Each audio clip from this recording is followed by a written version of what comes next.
Welcome back to TD Garden, everybody. My name is Mike Petraglia, joined again by Josue Pavon, contributor for the Celtics blog on WEEI.com, the Green Street blog. And Monday night, tonight, Josue, we watched the Celtics take care of business 110-102 over the Washington Wizards. And really, I think the most encouraging thing was the way the Celtics physically took it to the Wizards. They had been pounded in their two losses in Washington, Josue. And tonight, the Celtics really got the job done on the glass. 52-39, but that wasn't the real story. The real story was the offensive glass. They had 20 offensive rebounds, did the Celtics, and they were able to outdo the Wizards on the offensive glass, 20-8. First time they've had 20 offensive rebounds in 2 years, and the first time in a win that the Celtics have done that since the playoff series against the Bulls way back in 2009. Your thoughts, your biggest takeaways in this win that improves the Celtics to 45-26? Well, Trax, I think you nailed it with the physicality, the hustle. I felt like Al Horford sort of set the tone, especially up front. You saw guys, especially big guys. I mean, Kelly Olynyk, 11 rebounds, but really hustling out there, really going out for loose balls. Marcus Smart, same thing for him. He actually got whistled for a lot of fouls, but instead of getting frustrated and not continuing to play well, he kept pushing at it.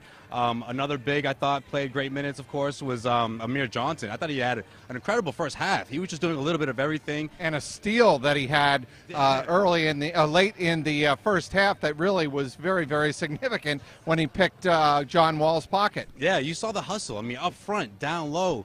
You see these guys that just really wanted this game, and if you're looking from afar, I mean, you're thinking to yourself, oh, this is the Washington Wizards team, the team that had this huge hot streak coming into this game, and the Celtics just come and look like a team that just simply wanted it more than they did. Completely. Okay. The bottom line, Josue, is that the Celtics needed this game to put some separation between themselves and Washington for the number 2 seed in the Eastern Conference. They were able to do that. The Celtics are now, as we mentioned, 45-26 on the season. The Wizards dropped to 42-28. So that is a 2.5 game spread. Celtics are now 2 games behind Cleveland for the top spot in the East. This is the opener to a 6-game homestand for the Celtics. A chance for the Celtics, if they really take care of business and they only have one more winning team left on this homestand, they may make a run and find themselves close to, if not caught up with the Cavaliers atop the Eastern Conference by the time this homestand is over. I don't know, Trax. First things first, man. I know, but hey, let's talk optimistically. You know, go for the gold. If you're the Celtics, you really do want as high a position in the playoff seedings as possible, right? Well, absolutely, of course. And one thing that they have in their favor is the fact that they're not a team like the Cleveland Cavaliers that has to rest a lot of their guys, especially their top 3 guys. I mean, Cleveland, they had their mind set on, of course, repeating and going for a championship. So they're more likely to rest guys like LeBron James, like Kyrie Irving, Kevin Love still working his way back. So I think in that sense, the Celtics certainly had their schedule, the light schedule that we always talked about. We talked about the last week. So they have both of those things in their favor. However, I just feel like right now it's very important for the Celtics just continue to beat the games, beat the teams that they're supposed to beat.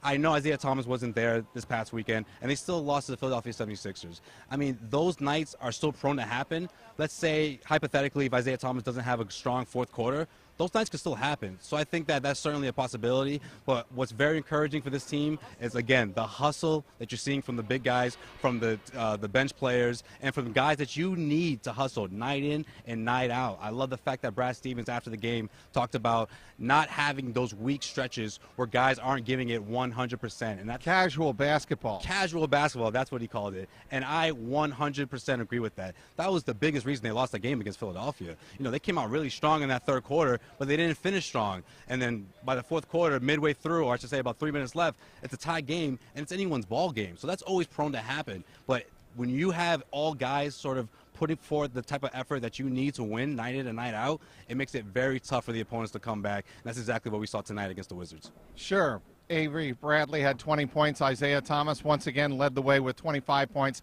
But it was a 9-second stretch of this game late in the fourth quarter when the Washington Wizards found themselves down just 6 points after Isaiah Thomas got stripped at center court, at midcourt. It was a 6-point game. Marcus Smart took it over. He had a layup. He had a floater in the lane, actually. Then he had drew a foul.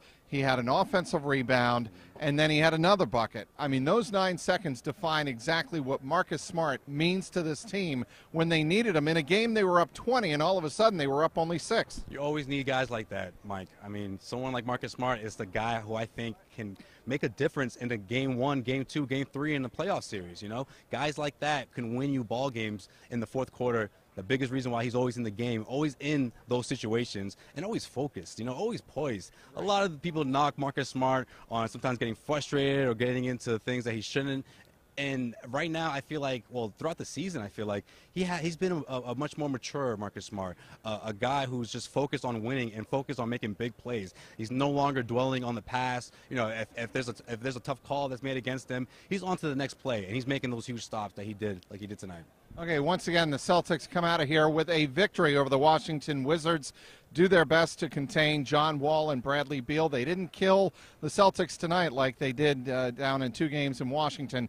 And as a result, the Celtics come away with a 110-102 victory. Now 2.5 games clear of the Washington Wizards for the number 2 spot in the Eastern Conference. 2 games behind Cleveland in the Eastern Conference for the number 1 overall seed. Be sure to follow WEEI.com, the Green Street blog, for complete coverage. Josue has complete coverage of today's game on the Green Street blog. Be sure to hit that one up, and we'll have continuing coverage on WEEI.com as well. That is the final. That's the wrap. It's the Celtics 110 and the Wizards 102. He is Josue Pavon. I'm Mike Petraglia, WEEI.com.